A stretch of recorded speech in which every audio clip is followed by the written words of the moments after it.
नेपाल टेलिकमको सहायक company Nepal digital पेमेन्टले चाहिँ धेरै समय पहिलादेखि चाहिँ नेपालमा नमस्ते पे भन्ने एप रिलिज गर्ने भनेको थियो, जसको मुख्य कुराहरू भनेको चाहिँ अफलाइन ट्रान्जेक्सन्सहरू गर्ने, त्यसपछि गएर मोबाइल मनीको कन्सेप्टहरू निकाल्ने भन्ने कुराहरू। तर बल्ल चाहिँ सर्वसाधारणहरूको लागि अहिलेको लागि चाहिँ बेटा भर्जन रिलिज गरिएको छ, जसमा धेरै कमजोरीहरू छन्। मान्छेहरू त्यसको बारेमा धेरै रिभ्यू पनि गरिसकेका छन्, तर कतिलाई चाहिँ यो एपको मुख्य विशेषता के हो, यसलाई हामीले किन प्रयोग गर्नुपर्छ भन्ने कन्सेप्ट त्यति थाहा छैन। त्यसको युआइडीको कन्सेप्टहरू, त्यसपछि गएर मोबाइल मनीको कन्सेप्टहरू, जसको बारेमा मैले पहिला नै भिडियो बनाइसकेको छु।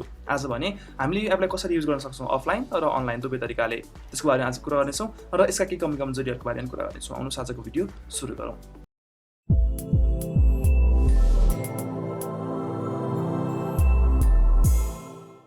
यो एपको सबैभन्दा पहिलो विशेषता भनेको त युआइडीबाट चाहिँ अफलाइन हामीले चलाउन मिल्छ भन्ने कन्सेप्ट हो। भनेको मतलब चाहिँ हामीले *500# डायल गरेर चाहिँ यो एपलाई हामीले सुचारू गर्न सक्छौँ। यसले सबैभन्दा पहिला तपाईँलाई आफ्नो नाम माग्छ, फर्स्ट नेम र लास्ट नेम, त्यसपछि तपाईँको जन्ममिति, त्यसपछि तपाईँको सिटिजनसिप सर्टिफिकेटको नम्बर माग्छ, त्यसपछि तपाईँलाई यसले रेजिस्टर गरिदिन्छ।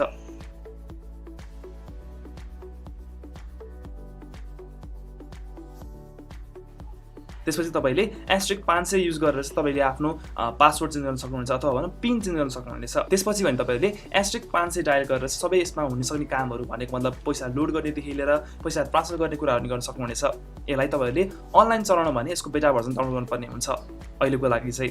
त्यसमा तपाईँहरूले रेजिस्टर गर्न सक्नुहुनेछ र लगइन गर्न सक्नुहुनेछ। कन्सेप्ट सेम नै हो, यसमा पिन हुन्छ, पासवर्ड हुँदैन। तपाईँले यसमा आफ्नो फोन नम्बर र पिन युज गरेर लगइन गर्न सक्नुहुनेछ र कामहरू गर्न सक्नुहुनेछ। यो त भयो यसको बेसिक ओभरभ्यू। यसको मोबाइल एप भर्जन र वेब दुवै उपलब्ध हुन्छ त भनिएको छ, तर यसको वेब भर्जन भन्ने चल्दैन।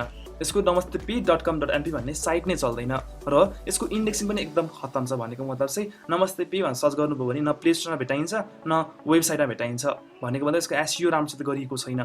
यसमा तपाईँहरूले ब्याङ्क लिङ्क गर्नु खोज्नुभयो भने त्यसमा समस्या आउँछ। कतिपयहरूलाई चाहिँ यसलाई इन्स्टल गर्दाखेरि समस्या आएको छ भनेको छ, तर यो बेटा भर्जनको एप हो, त्यही भएर त्यति विधि हामीले यसलाई चाहिँ अहिले सिरियसली नलिउँ र यसले केही समयपछि चाहिँ राम्रो गर्न सक्ने सम्भावना छ।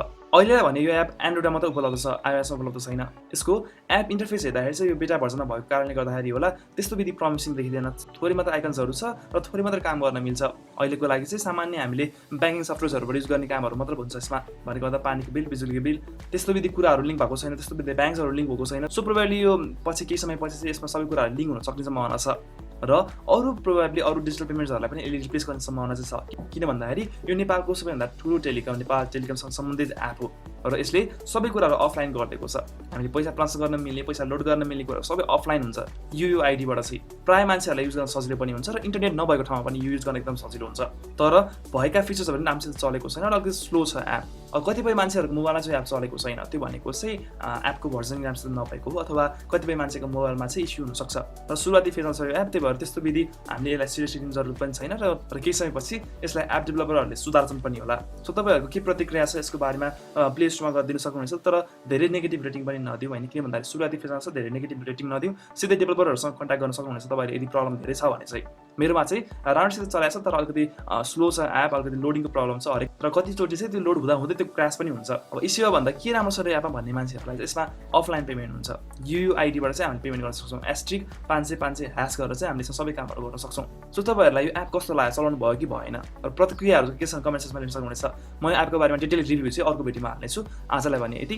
यो एप कसरी युज गर्नु मिल्छ भनेर चाहिँ मैले भिडियोमा देखाएको थिएँ होइन। सो आजको भिडियो इन्फर्मेटिभ लागेको छ भने भिडियोलाई लाइक र सेयर गर्न सक्नुहुनेछ र यस्तै कन्टेन्ट भविष्यमा चाहनुहुन्छ भने चाहिँ please subscribe the channel. Thank you.